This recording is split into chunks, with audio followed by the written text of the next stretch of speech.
Culinary Podcast and Portland Culinary Radio. I'm Stephen Chalmer, your host. Today is a special on-the-road episode. We're spending the week here in Bozeman, Montana. Last time we took the show on the road, we were in Kauai.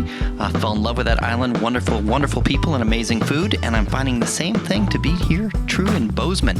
Let's see if I can get this name right. I'm here with the co-founder of what some people say is the best chocolate in Montana.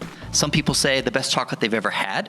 We're at La Châtelaine Chocolat. Did I get that right? Châtelaine Chocolat. Oh, you sounded so great. And that is Jean Pierre, Wlady, Grochowski. Correct. Yes. Oh, I got it right. Yes, perfect. That's fantastic. All right.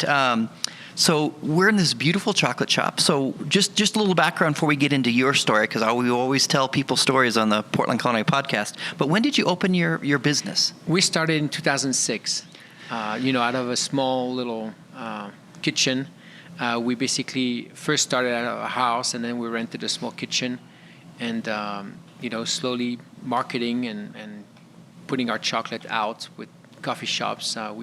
And word of mouth. We within 6 months had opened our small little store, and we're busy, very busy since then. So the we is your wife, Shannon. Yes. She is in France right now. Yes. And you're headed to France soon. Yes, we're preparing for workshops that we give in France. Yeah, well, I'm excited. 2 times a year. We're going to cover that because if you're listening to this podcast, you can go learn how to make chocolate with Wlady. Just incredible. Okay, so standard questions we always do on the Portland Culinary Podcast. Where were you born? I was born in Neuilly-sur-Seine, which is a suburb of Paris. Neuilly-sur-Seine? Neuilly-sur-Seine. Please forgive my horrible... It's going to be difficult for you today. I believe it. Okay. And where did you go to high school? I went to a private school called Cours Charlemagne in Paris. So one of my favorite lads, Phil, grew up in Ireland, and I've had him on one of my podcasts. And no mascots in Europe. No mascots. So no mascot in your high school. Just down to business. That's it. Ooh, I like that response. Just cool. That's good. Okay, so you were born near Paris, you grew up near there, and now you're here. So at some point you came to the United States. What year did you come to the U.S.? I came in 1993. And what brought you here? A girl.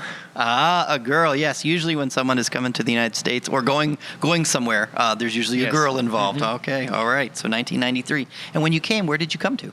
I came to Bozeman. Even though I've traveled to the United States many times before. I went to D.C. I lived in D.C. in Charleston, South Carolina. But I came here to Bozeman, and I settled in Bozeman and been here since 93. Wow. Okay. And you visited the United States before you moved here. Yes, my dad lived in the U.S. and before I was born, and we always had a very strong influence, American influence at home, and with his business as well. It was always very Americanized, and for him it was very important for my brother and I to speak proper English, not necessarily proper English from England, but English language. And he sent us to the U.S. every summer for several years with friends of his that didn't speak French, so we were stuck with a little dictionary. There was no iPhones or nothing easy. It was just a little book dictionary. Figure it out. Yeah, that immersion system. I spent 3 weeks once, just dropped in the middle of Bulgaria, Sofia, Bulgaria, yes. And I had to learn to communicate. Exactly. I wrote things down how they sounded, tried to memorize them, and it looked like a bunch of crazy words. But I by the end of 3 weeks, I was functional a little bit. Exactly. I could get by. I mean, I remember at the dinner table, I had the dictionary, and I would start a sentence and had to stop and look up words. And in the metro in D.C. was always complicated finding my way, but I figured it out. Well, your English is much better than my French, so fantastic. By the way, so Bozeman is home now? Yes, Bozeman is definitely home. We love Bozeman. Bozeman is a very unique, I think, town.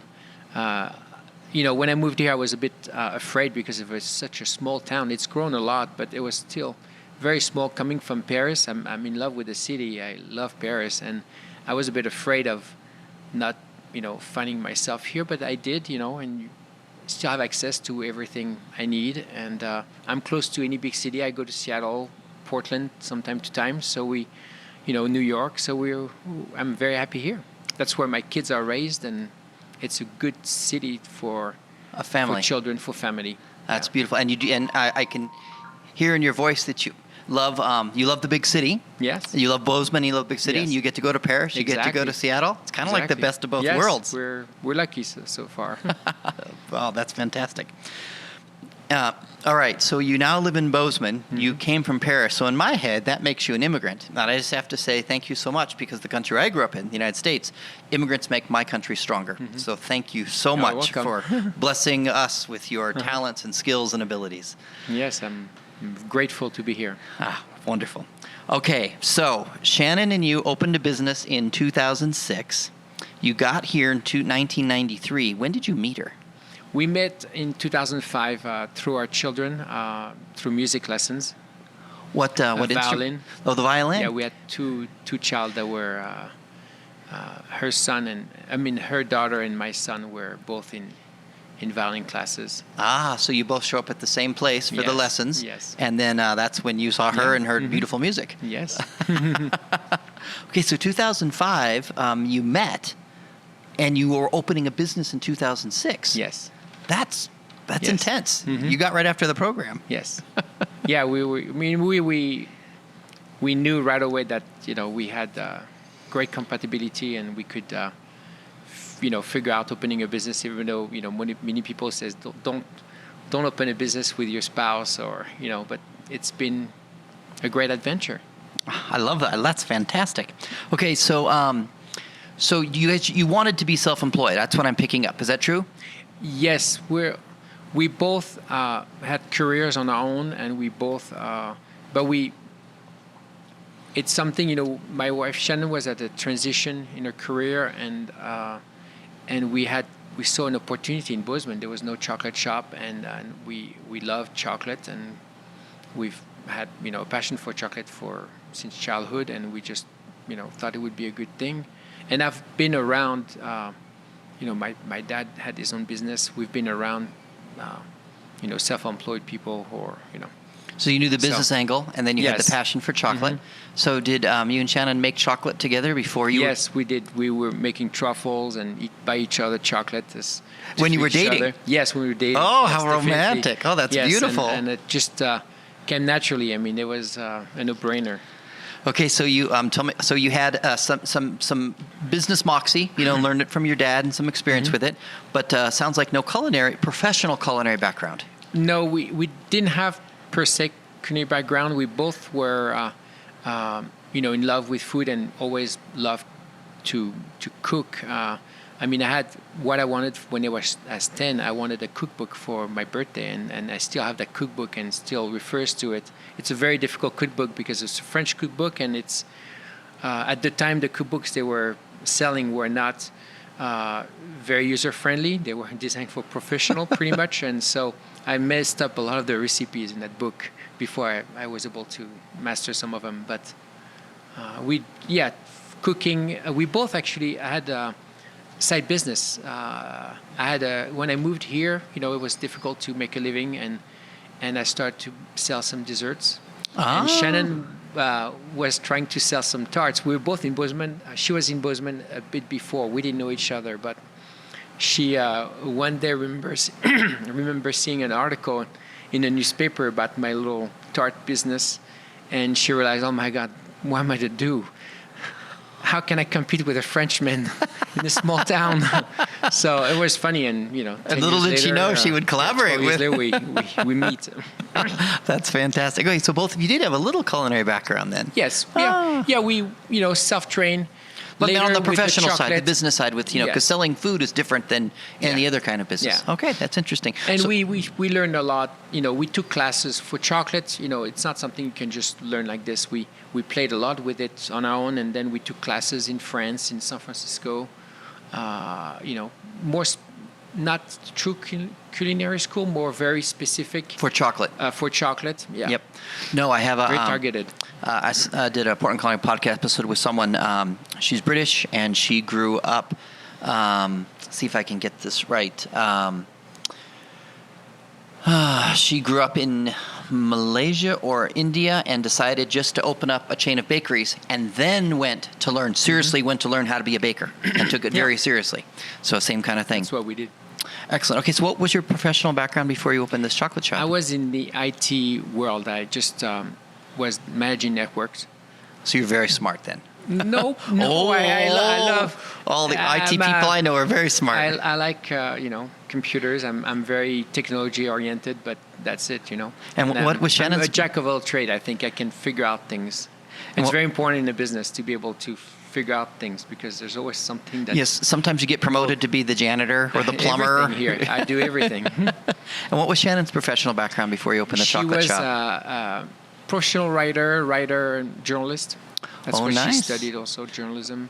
Fantastic. Yes. Oh, I love hearing Which is about very writers. handy because she's good at, we have a blog. We all our social media, she's the one who does it because she knows how to write and post things that are relevant. So where did the name come from? Tell me about the name. Say it again. You say it so much better than I do. La Châtelaine Chocolat. Châtelaine Chocolat? La Châtelaine Chocolat, yes. I'm close. Yeah, you're almost perfect. We came up with this name. We wanted our company to have a French inspiration. Our recipe are inspired by my French culture and her culture. And the name basically comes from chateau, which is castle, and the Châtelaine and La Châtelaine are the lady and the master of the castle. And we thought it was a pretty name. It's an elegant name, and we wanted a company to offer, elegance, very high-end chocolates. I love it. That's a great name. That's fantastic. And it sounds so cool, especially when you say it. Okay, so you opened in 2006, and you were on West Main, Yes. off the main drag, if I understood correctly. Yes. And what did you first do to how did you kick the thing off to get going? We were just we had our chocolates. We tried to contact the media. We had a little article. We had our chocolates in a coffee shop in town, so people were seeing it every day. Buy a chocolate here and there, and we before even we had any packaging, we had some stock boxes, and we would just start selling. We did an event where someone ordered some chocolate to ship, and we realized that there's definitely a bite, and we should really go for it. And a few months later, by midsummer, we found that tiny little space, and we opened it, and it was luckily it was in an older house, so we had 2 rooms, and then the building was very good because we were able to add to it. We added an extra room. The landlord was nice enough, and there was availability for us that just happened the right timing. So we basically triple our space in the same building, from having a side door to having a storefront, actually a true storefront. And eventually we moved here in 2013. Okay, so you started out West Main, then you opened a little retail shop. Yes. Within 6 months. Yes. And then you kept both of those places from 2007 to 13. Yes. And then 13 you moved from West Main to this space, Yes. which is both retail and then production in the back. Yes. And here, the beauty here is that it's very streamlined. What we had before was just it was an old house, so we had there were stairs in between rooms, 2 or 3 steps here and there. It was very difficult. It was difficult to deal with chocolate. We didn't have air conditioning. In the summer it was always a battle. We had to be very creative to be able to temper and make chocolate because it gets hot in Montana. It does. It's dry, which is the best for chocolate. You need dry weather, but we had challenges that we don't have here anymore. All right, so you mentioned people say don't go into business with your spouse, and very much so. So what advice, if someone wants to go into business with their spouse, what advice do you have for them? Well, for us, we really trust each other, and we trust each other both with business, but with our palates. We both have great palates. Our recipe are developed together. I mean, sometimes Shannon creates a recipe or I create one, but we share our thoughts, and we trust. That's our strength. I think we trust each other's strength, and we both very compatible. There's certain things she does that I will never question, and the same with me. And we just like this, very compatible. Okay, so let me see if I get this down, because I work with, wear a lot of hats. Partially I work with businesses. So one is you guys trusted each other personally. Yes. Explicit trust. And so that makes it easier to say things. You both are okay with the other person having strengths that the other one doesn't have. Yes. So she has strengths that you don't have. You have strengths she doesn't have. And that's okay with both of you. Yes. Oh, that's amazing. And then on the culinary side, you said you both have amazing palates. Yeah, and I think your palate is better than mine. She has a really, really very keen palate. And she just... and great ideas also. We develop the recipes together, but she's with the recipes. Sometimes some recipes we've developed, like she's always kind of ahead of the trend. Like she'll develop things and then we'll see it popping out later. She's always has this ability to know what could be coming and create it. And she has a knack for that creative development, new items, and et cetera. Yes. Yeah, I know we're going to have one that I'm excited at the end of the podcast we get to eat chocolate. I'm so excited about what we're going to talk about, dandelions and chocolate. Oh my gosh, I'm excited for that. So just an observation. I wish people could see the smile on your face when you talk about Shannon. And you guys have been together since 2005. So this is 2018. So that's 13 years. Yes. And you're still smiling. Yes. And so the way I see the world now, you guys just must be a very good fit for each other. Yes. And I think fit matters so much, and we just don't teach that in relationships, at least in the United States, that fit is so important. Yes. And it seems like you guys just have that nailed. So that's fantastic. Okay. Where did your chocolate journey begin? It started as a child. I spent some summers. I would spend summers at my grandma when my parents were starting the business, and we would be. My grandma had a big house, and there was so much to do around. We a very, very large garden. So I was always attracted by food. I cooked with my grandma. We made jams. We made recipes. Chocolate was always available. We had access to chocolate, free access to our chocolate. She would make chocolate cake every week for my grandpa, and it was an incredible flourless chocolate cake. And I have the recipe. I still make it occasionally. But there was never the word no with chocolate. We could always have it, no matter what time, and there was provision of it. It was amazing. And from that on, I knew chocolate was something that had to be part of my life. I mean, when I was in Paris, I was as a teenager going to high school. I was not far from La Maison du Chocolat. I mean, this was my everyday stop. I would buy a little chocolate, or, that was something always been part of my life. Same with Shannon. So it almost sounds like that you guys had a path before you that you finally got on the right path. Exactly. Chocolate is where you've always meant to be. Yes, I think both of us, Shannon, the same. She was raised. My mom is not a cook at all, and everything was cans and all that. And Shannon from very young says asked her mom, I want to make a cake. Her mom bought a box, and she said, no, I want to make a cake. And she was like 10 years old. I want to make a cake from scratch, mix ingredients. And so she self-taught herself because her mom was not not that way. Yeah. And I always had that drive for cooking and baking. She's a great baker. That's most of our baking recipes are from her creation, and she loves baking. Yeah, I think, is that some shortbread that I see over there? We have some shortbread cookies. We do cannelé. We do brownies. Very good brownies. I bet you do incredible brownies. Don't say very good. I bet they're mind-blowingly good. So back to your grandma. What was your grandma's name? Marthe. Marthe. And how do you say grandma? You say it so nicely. Grand-mère. Oh, I love it. Well, I'm so glad that she introduced you to the world of chocolate at 10. We're all better off for it. Okay, so you mentioned baking and cooking. I love to cook. I don't use recipes. I just kind of throw stuff in and cook by instinct. And I could never do it professionally. I could make you and your wife a nice breakfast, but I don't want to make breakfast for 50 people. And if I made you a breakfast the same meal 10 days in a row, it would be different all 10 times, because I'm just kind of throwing stuff in. Baking is very different than cooking. It's very, very precise. At least in my limited experience, I'm not good at baking. And I suspect that chocolate is the same way. Chocolate is exactly the same. It's chocolate is a product that you have to really learn to respect, because it's really it doesn't forgive.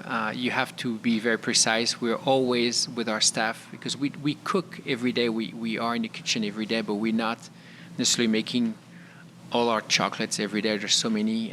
We have a few employees that help us, and they, from time to time, we have to remind them has to be very precise. Every steps are very important.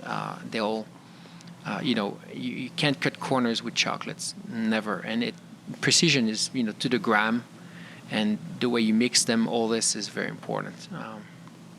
Yeah, I helped a friend who weighs stuff, and you have to count in the weight of the thing you're weighing as well. Yes, I mean, it's like... Oh. Well, we've had that problem where the employee forget to tar, and then we have a recipe that goes in the trash. That's the phrase right there. That is frustrating. It's, usually when someone learn and train, that happens, but we stress all this hard. Yes, chocolate is a fickle lover, is it not? Yes. Okay, so I am sitting here looking right across, and there's this incredible thing, Chocolate and Pastry Making Workshop in France, 5-day retreat in Burgundy. Yes. So you take people from the United States to Burgundy and Provence on 5-day retreats to make chocolate? Yes, it's something we thought we have a business that's established, and we wanted to try to offer other things, and that's, I love France still, even though my home is America and Bozeman, but I love to go back, see my family, and I love the culture. And we thought, let's offer this in France. Why not? And we offer 5 days where we take our clients to Avignon, near Avignon, not in Avignon proper, but in a small village next to Avignon, in the Provence, and we teach them how to make chocolate, and it's chocolate that's made. We teach them to make a box of chocolate. They'll go home with a box they made, and all the recipes, and they'll make. Wow. We make together, and we're teaching them without any specific tools. The only thing that's out of the ordinary, but I think most kitchen have, it's a basic marble or a marble board, cutting board, but everything is made with everyday tools. Nothing complicated like we have here. We're professional chocolatry, so we have some equipment that very few people have at home. But very this professional is made, here. But you're teaching someone what they could do at home. They can do at home, yes.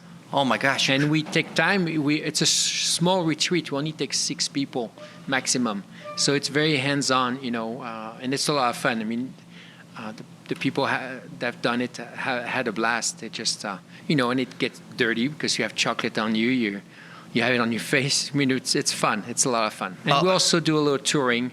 We show them. We try to give an experience of France that the average tourist doesn't get, because I'm French and my wife also loves France and sees it in a way that I don't see it. But we together, again, it's like our chocolate. Together we bring an experience that's unique. And my wife right now is there preparing for it. I'm leaving in a couple of days, and it's just we do it 3 times a year, in the spring and in the fall. That sounds amazing. And I bet you drink a little bit of wine when you're there? Yeah, everything. Wine. We cook dinners we have a few sit-down dinners where we prepare the whole meal. We do picnics. Oh my gosh, this is incredible. 5 days are, it's not too intense. I mean, it's not like a tour where, you get up very early and you end at the day and it's bam, bam, bam, one thing after another. No, it's more leisure. It's the way of life of France. We're offering the way of life, I think, plus the chocolate. I think that's fantastic. Okay, and so they'll be on the article that goes with this podcast. There'll be a link to your website, and so people, if they're in Portland or if they're, I bet you have people from all over the United States that can go. People. So what are some of the places that, because you're here in Bozeman, but you had people go from where in the United States with you to France? Like next week, we have clients coming from Florida, from East Coast, from Atlanta, from Bozeman as well, and from Seattle. So and last year we had some people from Louisiana, from I can't remember. I think Chicago. I mean, yeah, it's people discover us. We do shows, so we market outside of Bozeman, and we sell a lot of chocolates, online or shipping it out. So a lot of people are exposed to our brand, and we get calls, we get emails. Can we know more? I mean, this morning I just got an email about some people. I sent a little mailer this morning, and someone replied and asked, I remember seeing this in San Francisco 2 months ago, your banner, and we were at the chocolate show there, and they said, we forgot about emailing you, but please send me the information. So we'll see. And that we're advertising for next year, May next year. That's fantastic. Well, I'm going to bang the drum for some Portlanders to go with you. Yes, please. That would be a lot of fun to send We love some Portland. We've been to Portland several times. Oh, yeah. We have a lot of good chocolatiers there. Mm-hmm. Yes, I know. I love them. Oh. Okay. So, by the way, I just feel like there's got to be a cookbook coming out soon. Is there a cookbook in the works? Yes, it's in the works. Yes, a chocolate it's cookbook. Be, fantastic. Actually, Shannon, because she's the writer, and I have a say in it, but it's basically her who does it, and she's going to be working on it all summer. Well, she's been working on it already for quite a while, but hopefully it'll be close to be, ready to be, almost finished by the summer, and hopefully next year. I'm not sure. After that we got to figure out publishing. She's working on that as well, but it's not, not something that happened overnight. If I can get published, you can get published. We'll figure it out. This will be easy, and when that comes out, I will bang that drum. And of course, you're going to be a co-author. You help make that happen. Yes. Yeah, and it's going to be a bit more than just a chocolate book. It's history. There's a lot of things going on with that book. Because it's going to also talk about, I suspect, gently, if not intentionally, that way of life you were speaking of. Yes, completely, yeah. Fantastic. I love it. Okay, so we're going to eat some chocolate. Okay. We were going to have 3, but I just had to have the 4th one. So I'll eat chocolate and you tell us about it, but you can eat chocolate too. That's okay. Oh, yes, every day. So let's start with one that you really like. I love the burnt caramel brûlé, we call it, and it's basically... Say that again? Caramel brûlé. Caramel brûlé. And it's basically it's a classic chocolate ganache with about a 74% dark chocolate used to make the ganache. And for people who don't know what a ganache is basically a mixture of cream, butter, chocolate, and then a little bit of sugar, but after that some flavors. And it can be, made with dark chocolate, milk chocolate, white chocolate. And this one, it's a classic ganache with some caramel that we burn. We just cook caramel until it gets really, really dark, and then we just lace it to the ganache just a little bit. And why I love it, because it enhances the chocolate flavor, and it makes it very intense, and I love it. Have you heard of Yay Toast? Yay Toast? It's burnt goat's milk, and they make Norwegian meatballs, phenomenal, with Yay Toast on it. And they take the same thing, the goat's milk, and they burn it, but not really. But it's brings out this incredible richness. Yes. Just like you, this caramel. I know you said you burn it, but it doesn't taste burned. It tastes incredible. No, because we don't put too much to it. It's enough to make the chocolate strong. This is beautiful, and this is incredible. The only way this could be better is if there was some whiskey. Otherwise, it's perfect. We have one with bourbon. Oh, nice. I love it. Okay, and I love how you say it. Say the name of this one more time. Caramel brûlé. Caramel brûlé. Okay. What's the next one we're going to eat? Well, I have to finish eating this one. So this is one that I picked because I saw it and said, yes, I want to try this one. This is olive oil and almond, and it's a ganache that we use almond paste and a lot of olive oil to it. We don't use much cream; it's a lot of olive oil. So every ganache you have to balance the fat contents, the cocoa content, and so you get the taste. And we use a strong olive oil, and we love it. I love olive. We have olive oil. We grow olives in Oregon, and there's a company that does Oregon olive oil. Mm-hmm. This is fantastic. Oh, this is wonderful. Okay, so we've got 2 left. Which one should we save for last? Well, we'll save the caramel because it's completely different. Okay. We'll save the caramel because it's completely different than the other. The dandelion is a new flavor. Every year we develop, a few flavors, try to do seasonal with the seasons, and usually it's in the summer we come out with some orders, and we just we come out with some flavors that we developed, and we we release toward the winter. Dandelion, it's a ganache made with white chocolate. Wow. We use dandelion roots, and we also, to enhance a bit the dandelion, we use a French liquor called Suze, which is not very known in the U.S. It's hard to find. In big cities you'll find it, but it's a bit hard for us to find it. And we top it, we enrobe it in dark chocolate, and we top it with candula petals. So do people make a cocktail with, you say Suze? Yes. What's that cocktail like? Suze is, it's gentian. Gentian is a plant. It's made of gentian liquor. So I could have a cocktail and a chocolate.